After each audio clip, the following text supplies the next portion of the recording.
Hey everyone, I'm really excited to get you today's episode with our guest, Eric Scovill. Eric was absolutely fantastic. Before we get into the episode and how great it was, I want to talk about this episode was recorded prior to launching the Purpose Matrix officially, and we made some changes to make the video quality better. So this was prior, so the video quality on this may not be as good as what you've been used to as of late, but nonetheless, it's a great discussion with Eric. I really enjoyed it. You know, he talks about his really rough upbringing, how hockey kept him somewhat in line, how that was his identity, and then how his identity evolved over time as he learned more about himself. Talks about his career and a major shift from a successful construction career to a move that made no sense at all.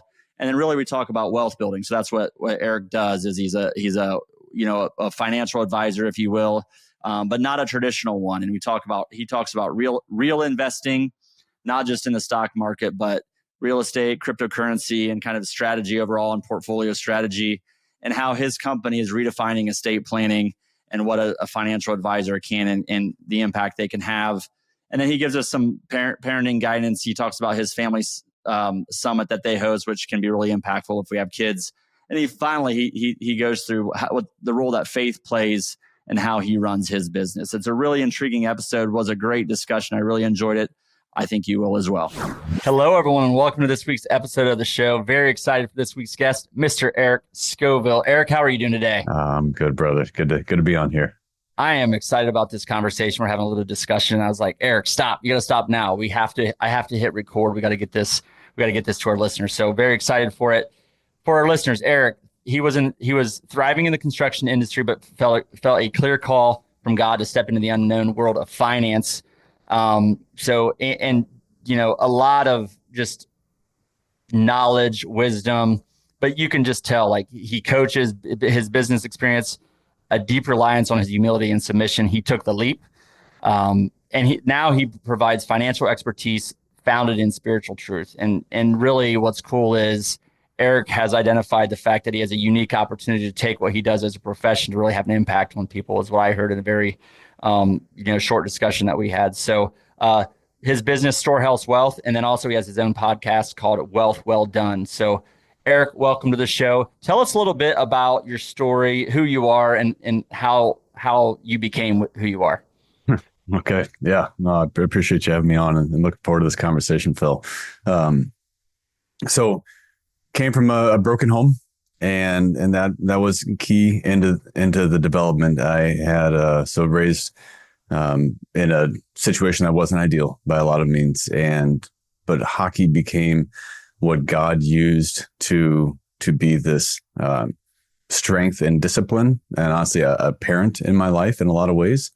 And as I continued to excel in hockey, that kept me from doing all of the really bad stuff that I would have done otherwise. I still did plenty of bad stuff, but I grew up somewhat in the church and would have told you that I was a Christian and would have thought I was a pretty good one, because if I just compared myself to the people next to me, especially when I got into hockey and the toxic environment that was. So I thought I had faith, and I had nothing. I had just this little understanding of some rituals and no relationship, no humility whatsoever, no real accountability, and no depth of even an understanding of what the Christian faith actually was. So that was going on all through my adolescence and into college.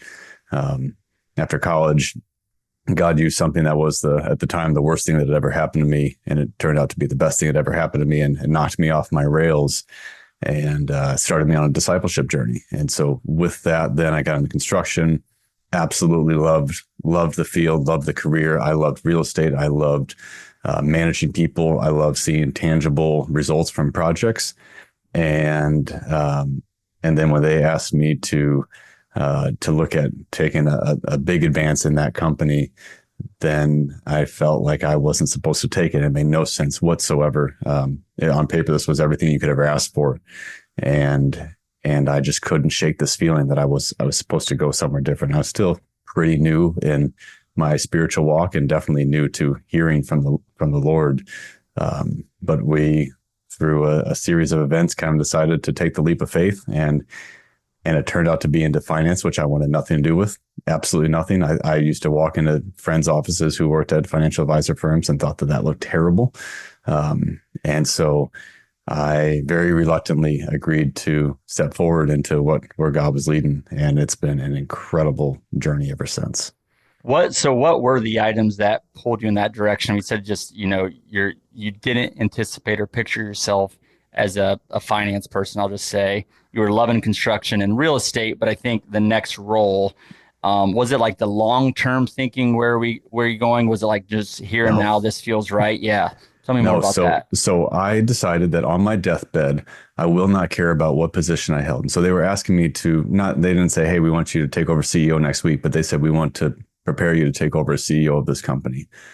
And it's a great company, great local company, great reputation and niche in the industry. And so, and I loved that company, still do. The So all of that made sense. But what I couldn't shake was this idea that I won't care about on my deathbed what position I held. I will care about, things that are going to drive more value. And I decided, like, I want to be a really great dad.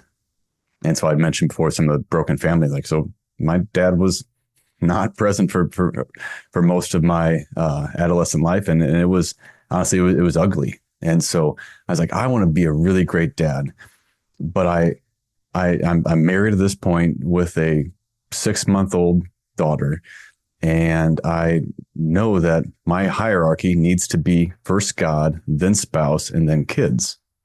And that's not a normal thing to talk about, of how, your kids aren't a priority over your wife, or your wife is number 2 in your life behind God.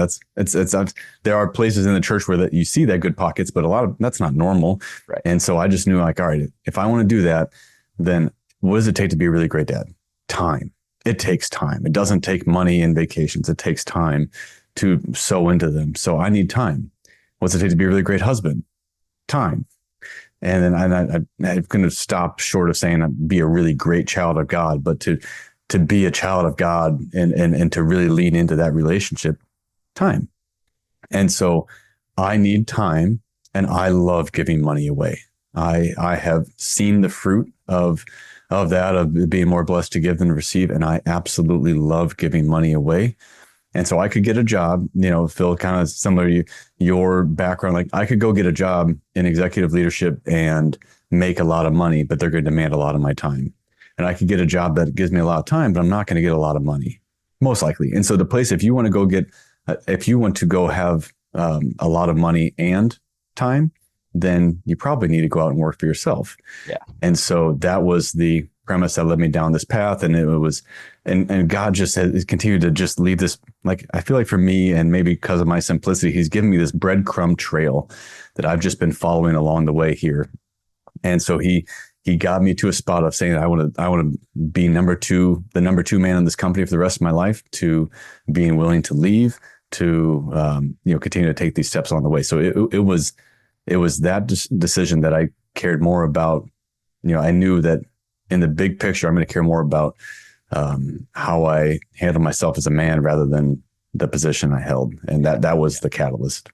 Well, that's amazing. I think so. A couple of things. One, I think it's so important to have clarity on your priorities and know. Yeah. So like you said, God, spouse, kids, and I want to come back. I actually want to talk about that, because I try to do this. I try to have the same priority as, God, spouse, kids, and why that is. I want to come back to that. But before we do, just having clarity in aligning those things, and then really understanding where your profession and money fits in and how it supports those things or goes against those things. And your takeaway from that was really money. It's a trade-off of money or time.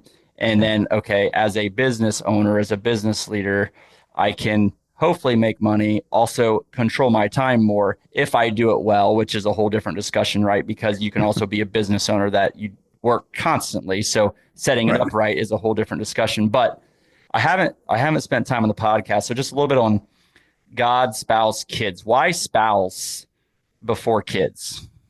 Help me understand that. Okay. So being the product of a divorced family, and then all throughout my life, I have always had friends coming to me for relationship advice. And so naturally you wind up developing wisdom. You give enough bad advice, you start to figure it out, and you start to. I don't know anything about giving bad advice, Eric. I don't know what you're talking about, but yeah. So and I've certainly given plenty of that. But so relationships became really important to me. I remember before my wife and I got married. So this is a few months before our wedding. I asked her, I said, "Hey, if I cheated on you, what would you do?" And for her sake, I'm not going to give her the answers. But I said, "If I cheated on you, what would you do? What if I developed a drug habit? What would you do? If I became an alcoholic and I beat you, what would you do? What if I I spent all of our money on gambling? What if I did all those things at once?" And at this point, I had her in tears because, mind you, I am becoming a better person at this point, but I am far from far from even a picture of like being decent at that point. And so she's kind of realistically thinking like I'm alluding to something. And I just told her, I said, if we say yes to this, if we say I do, it is forever. If I'm doing one of those things, you are marrying me for the character that I have and the man who I'm trying to be. And if I go down one of those bad, get in one of those bad ditches, then I need you more than ever. You might have to protect yourself or the kids from me. You might have to freeze the bank accounts or something else, but I'm going to need you more than ever. And so this is a forever partnership and not just a, what's convenient and works well from the normal selfish standard of relationships. Yeah. And so I have just had this piece for that. And so and you think about for your children. And so I have 3 kids, so 7, 5, and about to be 2. And the things that I hope for them, like I hope above all else, not that they become a lawyer or a doctor or, really wealthy or anything else like that, or even a big philanthropist. I hope that they know Jesus and that they have a good relationship with Jesus. And I hope that they have a good relationship with their spouse above all the other stuff. Like that's what I want. So when I look at how I parent, I should probably reflect that because the strongest way we teach our kids is by modeling. Yep. And so me preaching that to them while I'm, skipping church to go watch football, or while I'm putting the kids first and we're putting our kids' sports above my marriage. Well, I am modeling to them that, you need to do a good job of treating your spouse well, but my spouse isn't important. Right. Right. So we've taken a hard stance there. Yeah.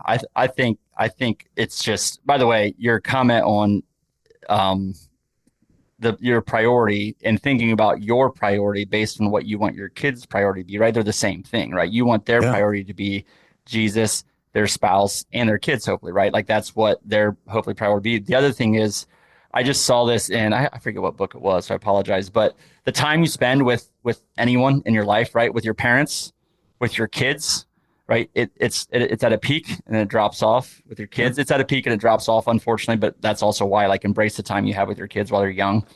But with your spouse, right?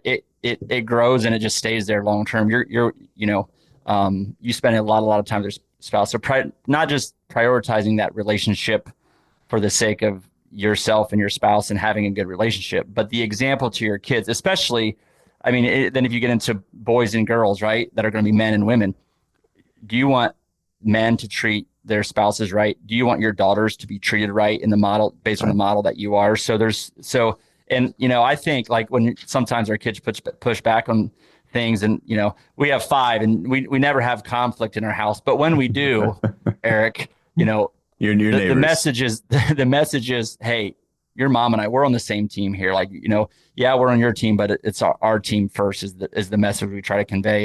And most of the time I do a good job of that, but I can't say that I always do. So, Eric, I really appreciate you talking us through that. So you kind of went on this journey and your priorities clear.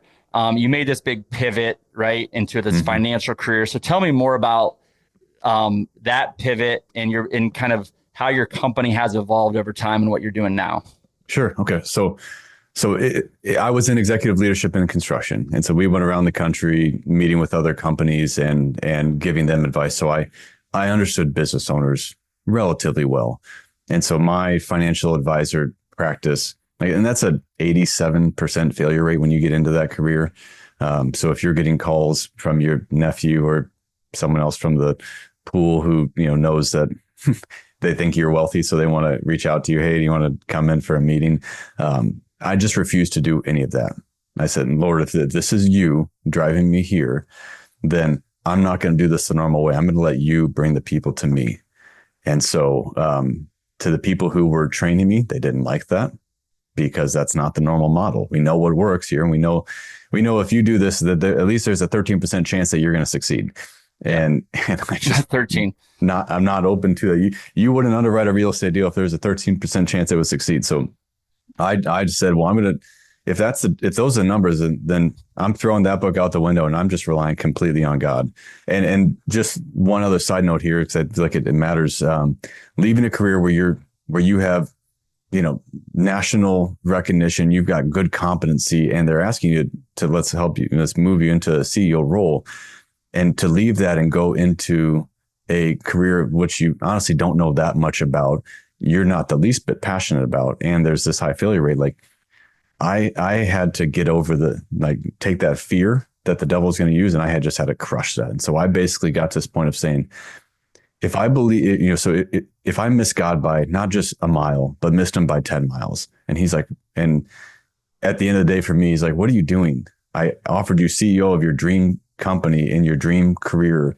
Right. And you at that age, and you turned it down to go into finance with all that evil world of finance. Like, what are you doing? But he's going to say, so like, I'm just thinking, like, if I missed him by that much, and we blow through all of our retirement savings, which we did, we sell our house to finance the business, which we did, and we burn out all of the help that any family would give us, which we did not.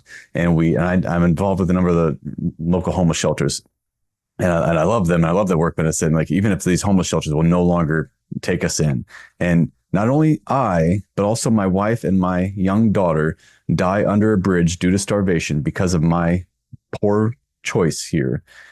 If we believe what we believe, then at the end of the day, we get to the party early. And God might say, you knucklehead, you missed it, but at least you tried, come on in. Right. And there's a whole nother, obviously I'm bringing up the theological components there, but we dispelled the fear. And so we just decided, if we go for it and we miss it, if we believe what we believe, then who cares?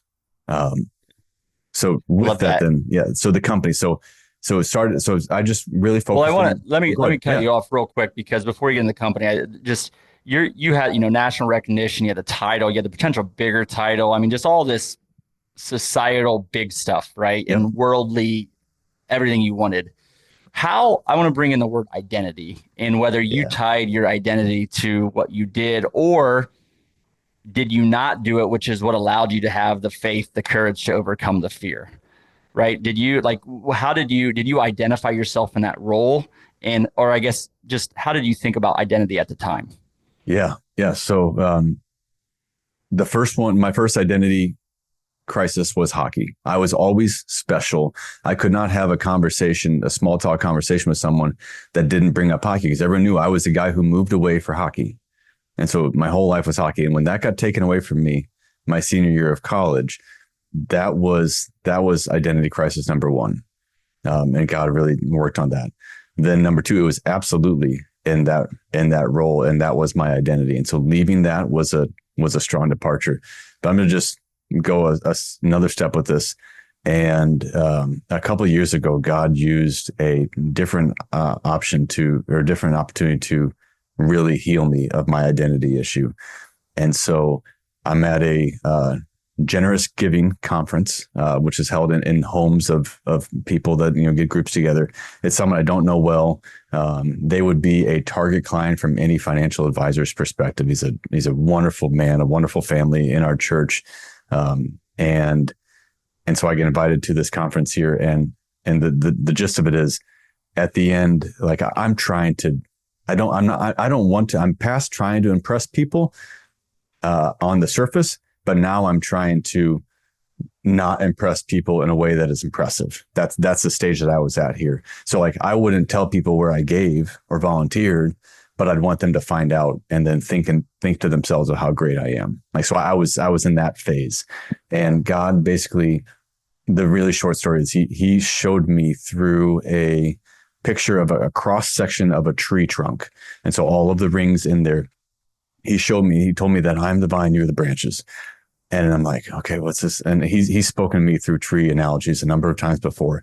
I'm like, wait, but this is a tree. And it felt like he was like, no, get out of that. The earth is the vine. You're the tree. It's like a branch. Just stay with me here. And so what he showed me is like, okay, the earth gets its the tree gets its nutrients up its core to go and feed the rest of the tree. And he showed me that I was this tree, because in this tree, this picture that they had in their entryway, that has the tree had a split, and it was just, maybe a third of the way through the tree, and you could see the split in that trunk. And he showed me that it was like I had a split that went through the core. And so I was leaking all of that he was trying to give me because I was trying to impress other people with my identity. And until I'd made my identity solely in him and nothing else, I would always be leaking what he was trying to give me. And so in that moment there, he healed me of that identity issue that I had, the next iteration of that. Yeah. And I just wondered if it would go in that direction. And I didn't know if you had that clarity when you left the company. You didn't yet. It took some time after that. So you had a couple of identity crises. And I think it's like, if our identity is tied too much to, how far do you take this? But any worldly things, it can be taken away from you, and you can have an identity crisis because of it. So there's just one thing, and it's your faith that you can't have an identity crisis. You will not have that crisis around it. But that's easy to say, not easy to do all the time, for sure, right? But right. I just suspected that might be the case given your career. So now you've left your construction executive role there to start the finance business. Yep. So tell me more about that. All right. Yeah. So just jumping through that then. So it was focused on business owners, but doing somewhat normal financial planning. And we knew it had to evolve, and it never felt like it was going to be the normal process. And so much more focused on lean into what really matters. And where that has evolved today is now we service ultra high net worth clients, and we certainly take care of the financial matters. We get estate plans fixed, we get their insurance fixed, we get their investments structured properly. And I was telling you this, Phil, but I'm not one who believes that and the only way to invest is in the stock market. I think honestly, I'd lean more toward the opposite way. And I'm a financial advisor who can get paid. I paid you to say that, right, Eric? Yeah. I'm just kidding. It's so true. When you look at what real investing is compared to, I view the stock market more as it's more calculated gambles than it is. You're not doing the underwriting like someone is in a real estate deal or even in private equity investment. So no, I actually believe in real investing, not stock market, so we do all of those things. But when we get into estate planning, like we want to dig into, what are you really trying to accomplish? If you got 3 kids, you just divide up your estate a third. Like, we're talking about some pretty wealthy people here. Well, what does that actually do for your children then? If you were to give them enough money that they don't have to get out of bed, and as long as their investments make a 5% return, that they can make a phenomenal salary. What are you actually accomplishing there? And so we want to really think through, what are you after on the estate planning, from an investment standpoint? Like, do you know what you're invested in? Do you understand what even for the stock market, do you understand what the companies are actually doing? So we have all of these things that are a little bit of a departure from normal finance. And it's not just the boilerplate lawyer. Okay, I need to trust. Okay, sign here. But then where we have found the biggest impact is really focusing in on people through what we've started as family summits. And so where we bring families in and we get deep into the weeds, we bring a Christian counselor in and we go after wounds, because with the wealthy people, there's often wounds, and everyone has wounds, but wealthy people they're not, they're human. Yeah. They're not above that. Oftentimes there's some pretty strong wounds from the wealth creation that happened. And then like we talked about, the amount of time that people pour into their work instead of their children. And so there's wounds there. There's wounds in these relationships. We want to go after those and start to heal those, to heal the dynamics of marriages and heal the dynamics of children.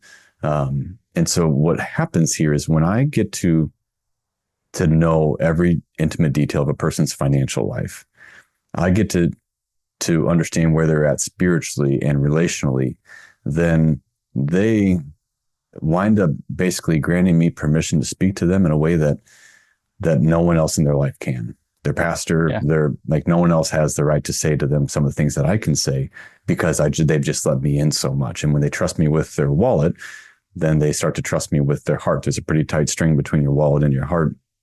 And so where our practice has gone is into really trying to focus on spiritual health, emotional health, relational health, and physical health.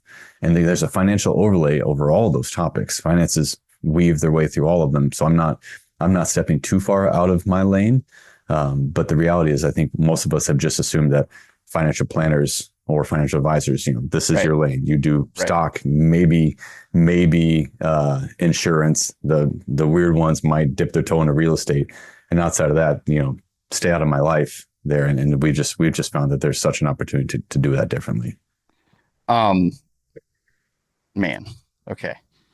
Too much here to try to unpack, because it's so good. So first, I think you're just through all the different discussions you're having with your clients, you're in such a unique perspective to learn so much about them, but also human behavior. And if you go to spiritual, emotional, relational, and physical health, you learn so much about what's not working for people and what's working for people. That's one. Yeah.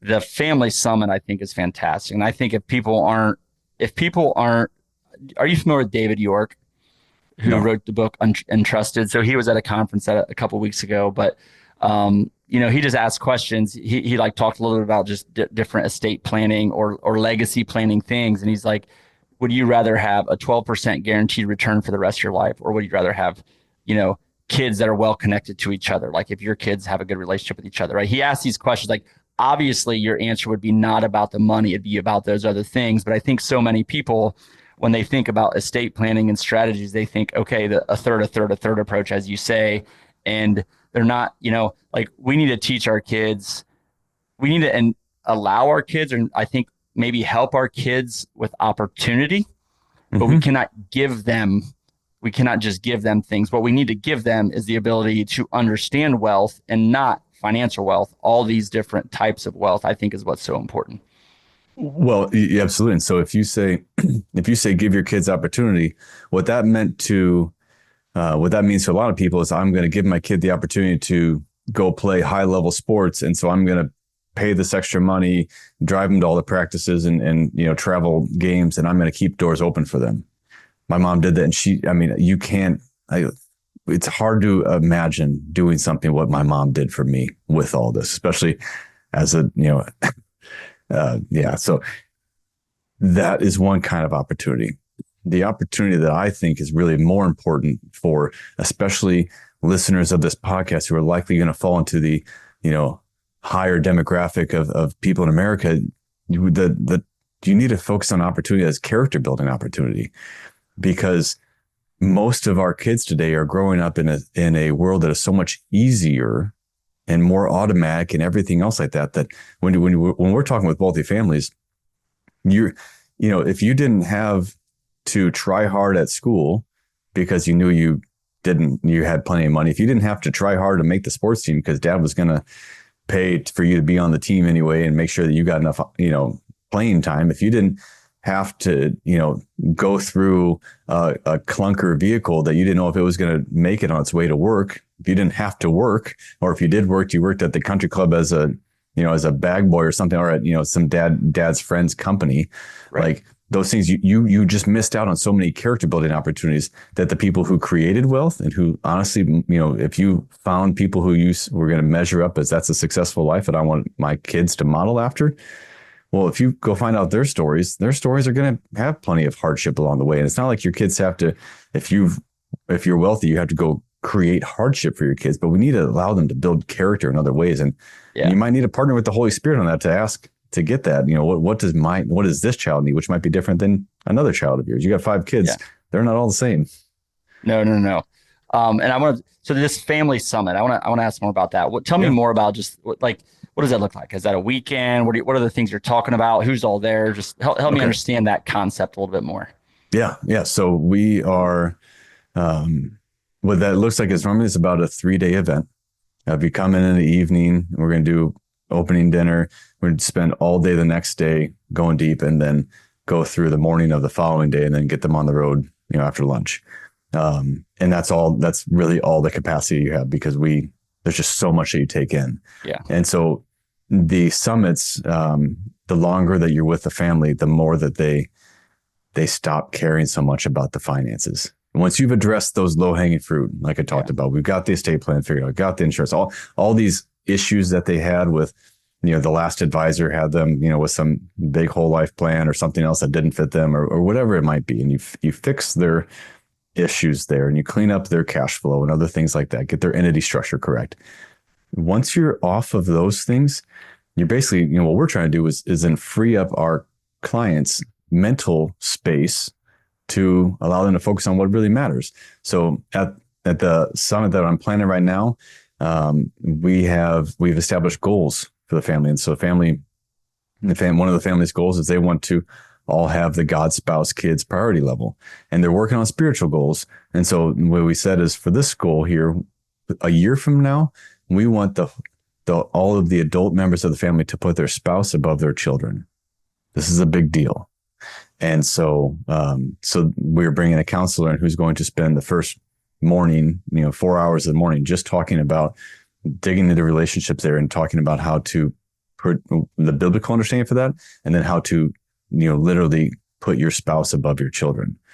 And so we're going to do that. And then we're actually spending time on the physical health, and we're going to go after kind of a nutritional overhaul for them. And so they thought they were coming to me for finance, but it's expanded beyond that. And so long as I'm taking care of the financial piece for them, what they need, then it allows them to not focus there. And then we can bring in specialty speakers who have expertises in these areas that are really important to them.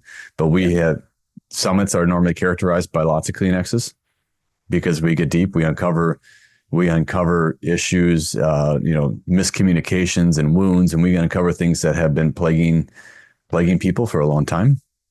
And we just try to ask deep, intimate questions that families don't normally have those conversations without someone facilitating it. And so that's the thing there, is we become a facilitator to really important conversations. Man, that's great. And I got my head spinning on just the different things and the outcomes of that. And and also I'm like, huge. Oh man, when's the next one? How do I get there? Like, I got to figure this out. We got to get the family straightened out here. We got chaos. We got kids running everywhere, Eric. So we need your help. I do want to spend a minute. So financial, you talked about like real investing. You said, first you have ultra high net worth clients, and you said, and we help them with real investing, which is not just the stock market. And you talked about the stock market a little bit. If you look at the portfolio you recommend, like the mix, if you will, at a high level, or just the super wealthy, how should our listeners think about what are the super wealthy investing in and doing that maybe I'm not doing if I'm just investing in the stock market? And so here's where I will assure you that neither Phil paid me to do this, or in any way that we got connected here. We didn't meet at a real estate conference. But I would say that 50% of a portfolio should be in the real estate vein. And whether that is active management or passive, whether that's in real estate syndications, or even real estate lending, we use, so depending on the client, it's different there. We've got commercial buildings, residential, multifamily. We've got a handful of different syndications that we're doing. You got vertical developments and horizontal developments. And so we like real estate, and diversity inside the real estate. Yep. But then beyond that, you have so hedge funds get a terrible name because of the media, and what people think of them. But the bulk of the wealth amongst wealthy people is managed by hedge funds and of professional, or of big institutional finance, big pension funds and everything else. Like, well, the bulk of it's in hedge funds, and a hedge fund isn't designed to necessarily beat the stock market. A hedge fund is designed to perform a specific purpose, and that purpose could be a wide range of things. And so we have our own hedge fund And that's performed this last year was incredibly well. So I like hedge funds as part of it. I definitely like private equity. I do like the stock market for a piece. The stock market becomes like a holding tank for me while we're looking for other opportunities. And so you can have dry powder sitting in, treasuries while you wait for other opportunities. You can have dry powder sitting in different, places of the public market, but it becomes more of a holding tank. That's where we pull from, first, and for cash flow or for other investments, but that's not where we're targeting our portfolio. So obviously most financial advisors, they want to sell you on how great their portfolio is or how great their stock picking is or anything else like that. We've really commoditized that portion of it. And I believe that private equity, some private lending, and private, those things definitely play in. I like a variety of different, funds. It depends on the need. If you got a client who's very wealthy and doesn't need any cash flow, well, then we're going to choose different types of investments or different time horizons and just on and on like that. Yeah. Yeah. No, I like how think real estate should be, 50% of a portfolio in real estate that's a fantastic start for. And I think people can think that you kind of said it, but there's so many different ways to diversify within real estate. There's asset classes, multifamily, mobile home park, self-storage, development deals. Just land develop, all kinds of different asset classes. There's probably, 15 different ones within real estate that you can diversify.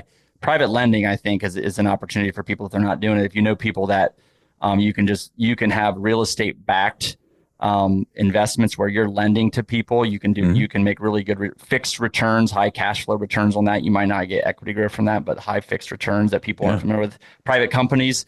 You didn't say crypto. What are you hearing from people about crypto? I'm not trying to pin you down on what do you specifically think, but tell me what you will around crypto.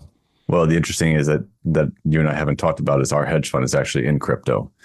And so, but it's a different variety inside crypto. So we have a fund that, so we performed at net of all fees, including the performance fee, was 17.72% last year. And we had a 1.4% drawdown for 10 days before we hit our new high. And so we have an incredibly steady returning hedge fund that is inside the crypto industry, in which you think crypto and you think nothing about stability. You think I want to shoot for a 3,000% return, right?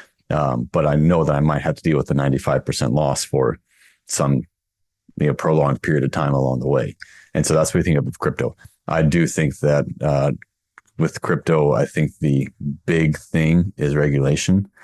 So when you see the big banks coming in, and they all have been dipping their toe in a little bit more. As the institutions come in. So now you have most institutions, most high net worth investors either have crypto or are planning to add, or even if they have it, are planning to add to their crypto portfolio within the next year. Yeah. And so crypto is absolutely an incredibly misunderstood asset class. Whether you think of it as currency or not, it has become an asset class. And with Trump and his administration wanting to become more crypto friendly, well, what the crypto industry needs is regulation. Yeah. And right now the regulation has been like, we saw something we didn't like, so now we made up a rule about it and we're attacking you even though you didn't know you were doing anything wrong because the rule didn't exist before we did it. And so we've steered clear from that. Our CIO has over 3 decades in the hedge fund industry. So we are running everything like a normal traditional hedge fund, which is why we, from the asset and risk management side of things. But that's why we created a fund and performance, a strategy that is able to do those type of returns, because the crypto industry is very inefficient. And so we have figured out how to maximize that for the type of return that we're trying to create. Yeah. And I do believe in crypto though. Yes. One thing that I'll say about crypto too, like people ask like, well, yeah, but it's not real. It's like, well, imagine, I don't know, whenever gold coins started or just any type of coin started, and they, people were used to to trading in furs, and someone gave a coin. It's like, you're going to give me a coin? I'm not like, that's worth nothing to me, right? And then it changed to this piece of paper at some point in time. Like, I'm not taking a piece of paper that's worth absolutely nothing to me. And then, like in the last however many years, you're going to pay for this with plastic. Like, these things take time, but the currency from, we were trading furs, and now it's all digital. Like, all dollars, if you're trading, is all digital already today. So it's just a different form of it. And then, there's the caps and supply demand of crypto and stuff, like, or the caps. I mean, I'm maybe talking Bitcoin a little bit, but the caps on how much can be provided to the market versus the demand growth. So, not advocating for it. Make your own decisions. Educate yourself, or talk to someone that is well educated on it. But it's just really interesting. Like, if you think about the evolution of currency in history, it helps, I think, understand how crypto could be here to stay, and probably is here to stay. It's just what form or fashion it is, and then what, as you said, how do the regulations evolve around crypto too? So, well, and you think about, and I'm not going to the one world currency yet here on this either, but if you think about the ease, if you do any type of international banking or any international money transfers, it's pretty horrible if you're trying to do anything of size. We have a transaction that has now been, we are nearing 3 months. It's a large transaction to a number of different people, but it's nearing 3 months of banking compliance regulation that you have.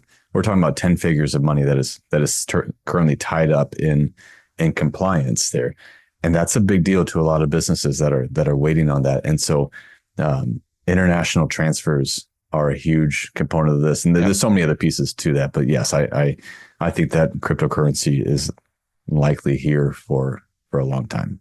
Yeah. So we talked about a little bit about family and relationships. We talked about financial, talked about spiritual a little bit, just health and emotion. Like, what other things are you bringing in? I mean, what other types of conversations are you finding yourself having? Because I just want to make sure I reiterate, like, Eric has found a skill set, like a profession, a field, if you will. We'll call it finance. But he's leveraging that, and he's finding himself now in profound discussions where he can have a great impact on people in the deepest ways. And I think that's really cool. And I think that's, like, if you think about the purpose for your careers and opportunities and professions, like, how, that's what we're looking for, is how can we have an impact? And what we're really, like, if I asked you, are you passionate about money or these other things? I think you'd say, we use money to have an impact on all these other things. That's where your real passion lies. And if we can find that, I think that's so powerful. So I just encourage our listeners to be thinking about that. And whatever you're doing, right? Are you able to have an impact, and, like, really, that if that passion is calling you, like it was for Eric a long time ago, are you moving in that direction, or are you running away from that? And I just want people to think about that, and just appreciate you, and, give you a ton of credit for making that leap and just following the heart there, because so often we think with only our mind and money, but if we really follow our heart and our passion, it can lead to some pretty amazing things. So with that being said, I guess, what other, we talked about some different items, like, what other discussions are you finding yourself in that might be surprising for, if we're thinking about a traditional financial advisor? Yeah, well, I think most of the discussions I have don't match that. The one this morning was, we are talking about belief and what is Jesus's definition of belief. And if you go look in Mark chapter 16 or John chapter 14, he gives a little bit different definition of belief than the what the American church has adopted of this cheap version of faith and salvation. So we have a lot of unusual discussions, but the one that my head went to first when you brought that up was actually something that a business coach of mine told me that he used to talk a lot about, which was, don't lie to yourself. And so this comes up quite a bit. And it's a reason when those goals that I talked about, where, this family decided that they were going to do God, Spouse, Kids.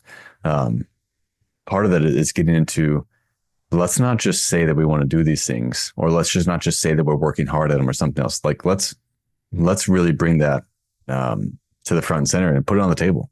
And so, where are you lying to yourself? And this applies to anyone in any situation here. And a lot of it often is faith. So if you say that you believe in God, that you believe in Jesus, that you believe that you're a Christian, Are you, do you know what that actually means? Have you, how much time are you spending in the word trying to hear from God? If you're saying that you're trying to hear from God, but we ask you how much you're reading your Bible, and the answer, and by the way, I'm not like, there's, if I started preaching in any condemnation, that would be the absolute definition of the pot calling the kettle black. Cause I remember when it was a mega shift for me to think that I would spend 5 minutes a day praying.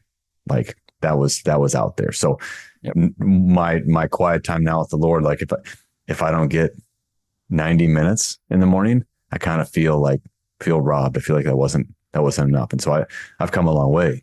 Yeah. But I have no condemnation to anyone who's wherever they're at in the journey. But what I do want to do is challenge people to not deceive themselves. And so if you deceive yourself, and this applies to, I'm trying hard to lose weight, but I keep pounding cake. I'm trying to save money, or I'm trying to get out of debt, but I keep going on vacation, whatever it might be. Like we all lie to ourselves about things. And so figuring that out, if you were, because basically what I'm looking at is, if I'm standing before God, like someone can lie to me all they want, and they can trick me and do that. But if I'm standing before God, and God is anywhere close to what I think he is, then I don't think I'm going to be able to lie to him and get away with it. Right. And so when I'm standing there with accountability, he's like, okay, did you know my word when I said this, this, and this? And did you do it? And I'm like, well, I tried really hard. Like, hold on. Okay. So last night I played hockey. So I went and spent 3 hours at hockey. Okay. You tried really hard, huh? How much time did you spend playing hockey or golf or blah, blah, blah, anything else? And how much time did you give to me? And, to the guys who are, friends of mine who like, well, I work out 2 hours a day, but I'll try to read a, 10-minute devotional every day. Like, well, that's okay. I'm just wanting you to know that God is not number one in your life yet. You are not loving God with all of your heart, mind, soul, and strength. You love fitness with all of your heart, mind, soul, and strength, but I don't think you love God there yet. And so these discussions we're having, the most meaningful ones are that where it's, let me not condemn you, but let me just ask you, if you strip away all of the excuses and all of the adjectives and adverbs, and you just look at the facts. Yeah. Are you doing what you say you're doing? Right. And I'll just add, like I talk about, and I'm writing a book on this topic as we speak. So people will be hearing more and more about this over the coming weeks, our listeners, but it's called The Purpose Matrix, but it's really about aligning to your life to what's most important to you. Right. So if you're saying that's family, or if you're saying that's faith, or whatever that is, then are you applying success principles to all those areas of life? So let's take faith, for example. So the success principles, do you have a purpose for it? Are you educating yourself? Are you associating with others? Are you taking action? And are you being an example and leading others? And if you're saying faith is your top priority, but you're not doing things that you're doing in your profession all the time, then maybe you are lying to yourself, right? Like, are you prioritizing or educating yourself on those? Are you networking with others? If you believe in association networking, you think that's really important to development. Are you doing that professionally, but are you doing that in your faith? Are you doing that around family, like the family summit you talked about, right? So I think it's so important to get clear on first your priorities. What are they in your life? And then are you spending the time to grow in the most important areas of your life or not? And that's what we're working on putting together. And how you said that and summarized it was so spot on. So I really appreciate that.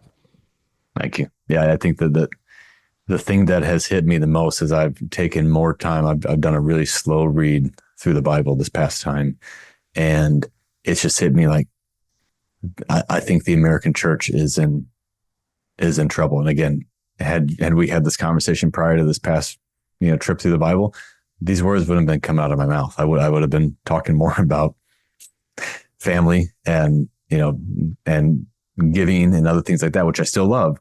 But I think this past time through, I'm realizing that if you're like I was not that long ago and said, well, no, faith's important to me, but it might be like, I can say, yeah, I love God, but I'm first focused on my marriage and my kids and make sure I do that well. And we're trying to incorporate our faith into it. Like, man, it's kind of like eye opening as I read it slower this time to see like what Jesus is talking about. He's not asking to be one of your priorities. He's basically saying, I'm either everything to you or Right. I'm nothing. And so don't let me be number 3 in your life. I'm not okay being number 2. I'm definitely not okay being number 7. Either just walk away and just know that you're making the decision to walk away, or bring me to number 1. And that's not a snap your fingers, like done deal kind of thing. You don't just make that decision in one shot. But and I think if no matter where you're at right now, look, give yourself some grace. Okay, you are where you are, full of grace. but make some decisions. Like, first, ask the question: Who are you, and who do you want to be, right? And what are your priorities? Get clear on that, and then if who you want to be is more centered on your faith, which I hope it is, then start to really educate yourself, find your networks, take some actions towards that, and move in that direction, right? So you're not saying the same thing in 1, 2, 5 years from now. Like, don't try to, I mean, the more the better, but don't beat yourself up, and give yourself some grace for where you're at, and work on improving and growing in that area too. Well, yeah. And I don't want this to be like some preaching session on this, because honestly, even in the Bible where he gives the parable, Jesus gives a parable about the 4 soils. Someone who, I don't think I've ever inspired someone so much to go change their life in an instant like this, but let's say someone just was listening to this and got so fired up and they said, yep, I'm going to go make the Lord the most important thing in my life. Well, they're going to run a risk of being that soil that is shallow in depth. And so the roots don't go down deep, and they spring up quick and they get scorched by the sun. It's a process, and it's meant to take time. But so if God is currently number 12 in your life, just know that, like, if you only go to church, you might not know all of the unbelievably bold, extreme commands that are in the Bible.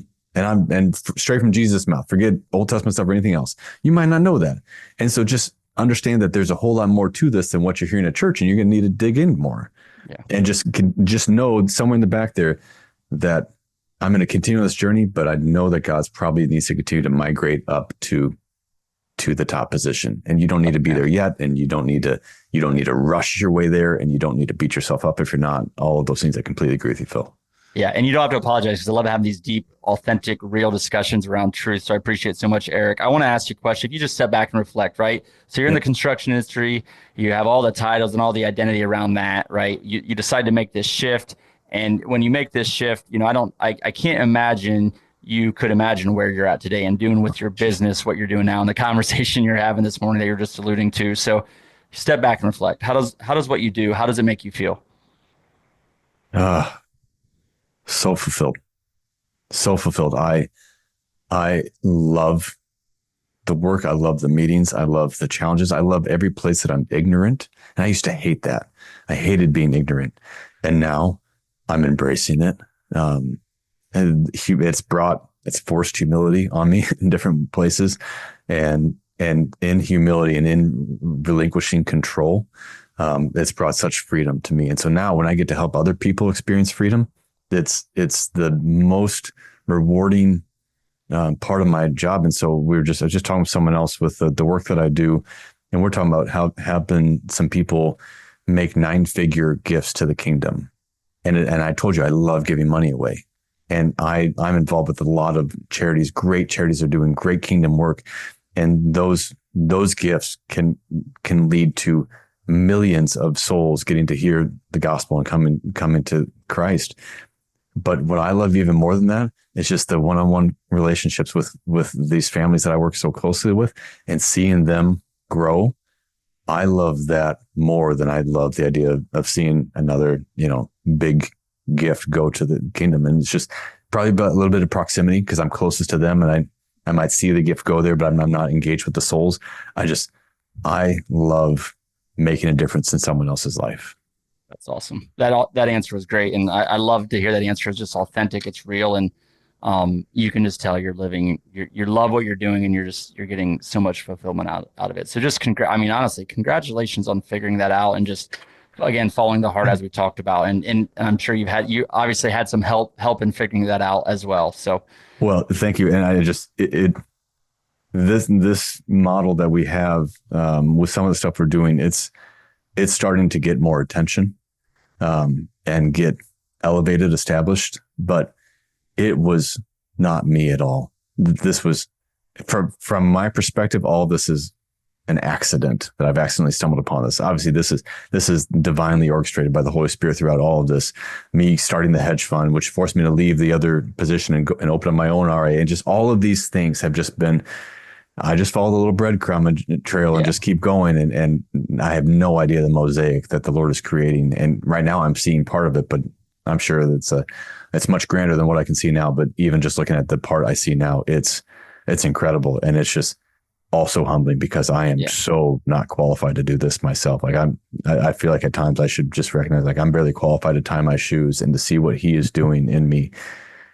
It's truly humbling and rewarding. Yeah. Well, you can hear the humility through the entire conversation, Eric, and this is so neat. And while it's the craziness of the plan and the, just all the things that came together, and as you said, all of this happening on accident from your perspective, yet all being very, very well planned and orchestrated. So I love it so much. Eric, how can people find out more about you?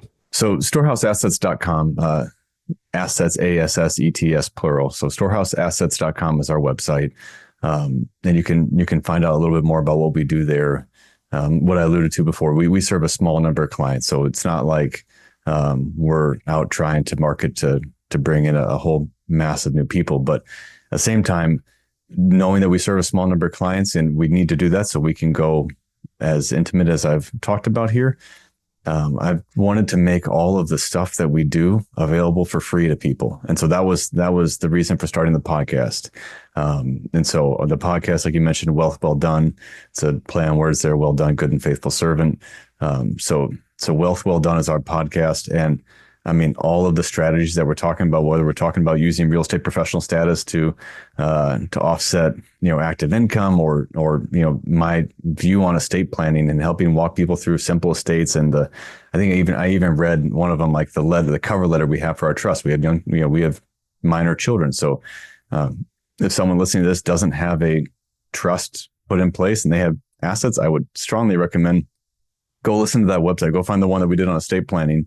Right. And listen to that, because I just walk you through all the details of that, including, like I said, reading a cover letter. And you're not going to find a lawyer who normally, is going to encourage cover letters to your children and to the guardians and other things like that on that you would potentially have take care of your children if you were to pass. So anyways, that's where we put all the free information. If someone wants to reach out to us, you can find me LinkedIn, Facebook. Our website has a page as well. And so, happy to answer questions. I'm here to serve, and awesome, the Lord is my source. He takes care of it. So I'm just here to serve. So if someone's got questions, you reach out through Phil. You can reach out to me directly, and I'm happy to help. Eric, thanks so much for all that. This has been amazing. Again, just your story and your career, the construction industry, being an executive, but taking the leap of faith, all the financial wisdom you shared with us, the family summit, just that concept. God, spouse, kids, the impact you're having, the giving you're doing, all those things are just amazing. It's great to hear. We'll definitely encourage our listeners to check out. We'll put the website and contact information in the show notes. Eric, thanks so much for coming on. We appreciate it so much. Hey, Phil, this is a pleasure. I'm really grateful for the opportunity to come on and speak with you.